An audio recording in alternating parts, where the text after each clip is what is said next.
Matin, vous avez sélectionné, on est plus sérieux là, un documentaire, un film qui fait écho à la semaine spéciale que consacre Europe 1 à la jeunesse. Exactement Philippe, numéro spécial du magazine disponible sur Slash TV et sur YouTube qui s'appelle Les Vrais Bails.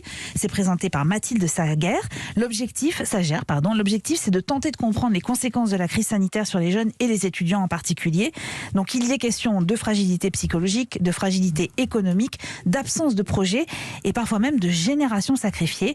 Plusieurs étudiants ont accepté de témoigner, comme cette jeune fille qui raconte comment elle a craqué.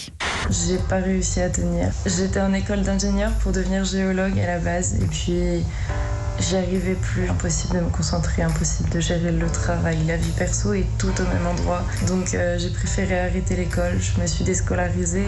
Déscolarisation catastrophique qui se matérialise par ailleurs par l'absence de perspective d'avenir. Selon un sondage réalisé auprès des 18-30 ans, 75% disent avoir subi des préjudices importants pour leurs études, leur emploi ou leur vie sentimentale. L'emploi, vous savez, c'est ces petits jobs qui permettent aux étudiants et aux étudiantes évidemment de financer leurs études, de s'en sortir au quotidien, et ça aussi ça devient très compliqué, comme l'explique cette jeune fille. Pendant le deuxième confinement, sur mes 2 jobs étudiants, il y en a un où mon salaire a été divisé par 4 à cause de la réduction de mes heures qui ne sont pas compensées.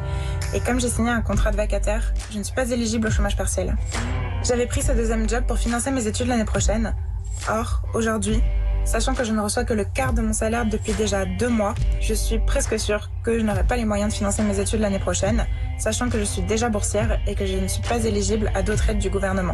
Voilà, alors le constat, il est sans appel, ça va mal pour cette jeunesse de France, les aides mises en place ne suffisent pas, et puis il y a cette absence de lien social qui enferme en fait les jeunes dans leur solitude, un isolement qui est facteur d'anxiété.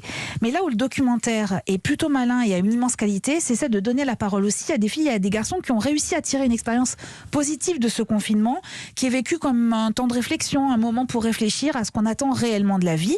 On les entend aussi. Et puis, il y a les conseils pratiques comme ceux proposés par la psychiatre Dominique Monchablon. La recette pour eux, dans cette période, c'est de continuer à bien structurer leur journée autour des cours, autour de l'échéancier étudiant, même si ça paraît un peu dérisoire aujourd'hui, de continuer à conserver une certaine hygiène de vie, de réfléchir. Ça peut être un bon moment de réflexion sur soi, sur les composantes qui leur permettent de tenir en équilibre.